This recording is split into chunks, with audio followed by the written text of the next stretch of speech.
रायगढ़ जिला कल्याणसिंहपुर ब्लॉक रो विभिन्न शैवपीठ मानकरी आज पवित्र महाशिवरात्रि और जागर मेलारे पाई परिवेश बेस चलचंचल होई उठुछि। बहु पुरातन शैवपीठ देवगीर पंचमुखेश्वर शैवपीठ जिला तथा राज्य बाहर हजार हजार श्रद्धालु भिड़ जमिथिबा देखिबाकु मिलिछि। भक्त माने 545 पाहाच अतिक्रम करी दुईटी पहाड़र मध्यभागरे थिबा एक गुफा भितरे पूजा पाउथिबा बाबा पंचमुखेश्वर सृष्टिक लिंग बाबा को दर्शन कला परे निज निजर मानसिक रहिथिबा मनस्कामना पूर्ण होइथाय बोली कहिसेंती। सेहिथिपाई एही पीठ को निजर आशा भरोसा रखी पंचमुखेश्वर सृष्टिक लिंग बाबा को पाखकु भद्र व्यक्ति माने बहु दूर दूरांतरु आसीथांती, जाकु नै अंचल रे भक्तिमय परिवेश सृष्टि होइछि। भक्ति माने शांति श्रृंखला रे दर्शन करबा पई पुलिस प्रशासन पक्षरु कड़ा सुरक्षा दिया जायछि। एवं दबकीर कमिटी पक्षरु भक्ति मानक पई पानीय जल व्यवस्था ठरु आरंभ करी अंतर्भोग रो व्यवस्था मध्य करा जायछि। एही अंतर्भोगर व्यवस्था 7 दिन धरी चालू रहिबो बोली ब्लॉक प्रशासन एवं जिला प्रशासन पक्षरु श्रद्धालु मानको कमिटी पक्षरु सूचना दिया जायछि। श्री राम हर हर महादेव जय महाकाल।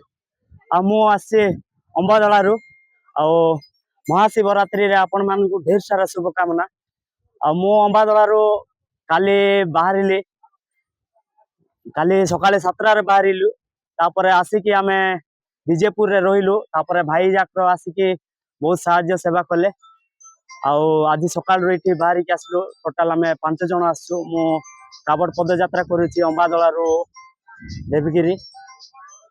खुशी लागुची जेतु बाबा को काबड़ पदयात्रा जोटा कि 70 किलोमीटर पदयात्रा आमे 2 दिन हला काबड़ यात्रा करी के आसु। मानसिक किछि नाही, भगवान को बस आशीर्वाद और तांकर श्रद्धा बस एतिका किछि नाही। समस्ते के बाइक रे के गाड़ी रे समस्ते जाउचंती भगवान रो समस्तंकर श्रद्धा तांकर भक्ति भाव समस्तंकर अछि करूचंती। तो मते उटे लागिला मो जिते के जीवी बाबा को कावड़ पदयात्रा रे सेतपय काली हमें बाहरिलु 7 बेले। भगवान को आशीर्वाद सब बेले रही था सिंधिका एतिका आउ किछि नै। मो श्रावण टाइम रे भी जाइथिले गुप्तेश्वर जाइथिले 300 किलोमीटर पदयात्रा। मो सांग मु जाइथिलु मो कावड़ यात्रा पदयात्रा करिथिली 7 दिन समय लागिथिला। आ मो सहित मो सांग थिले मो कॉर्पोरेट पई। तो महाशिवरात्रि आसिला जोटा कि वर्ष को थरे जेटा तापरे मते लागिला श्रावण रे बाबा को कावड़ पदयात्रा करिथिली। तो एबे भी भगवान को दर्शन करबा पई तांकर आशीर्वाद पई मु भी महाशिवरात्रि रे कावड़ पदयात्रा करबी बोली कि मोर गोटे इच्छा हो थिला। तापरे सिंते भाबी कि आसिली।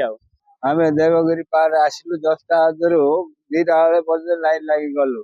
से गुफा भीतर हांबड़ी सब करलु, नरिया गदली भांगिलु, दर्शन कलु, सब बुलगिरी सिंते से पत्थर भीतर पानी झरुची से मुंड सब पुरै गाद बाद करिकी आराम रे आसिलु। भल ना एटा देवता मनकर घर।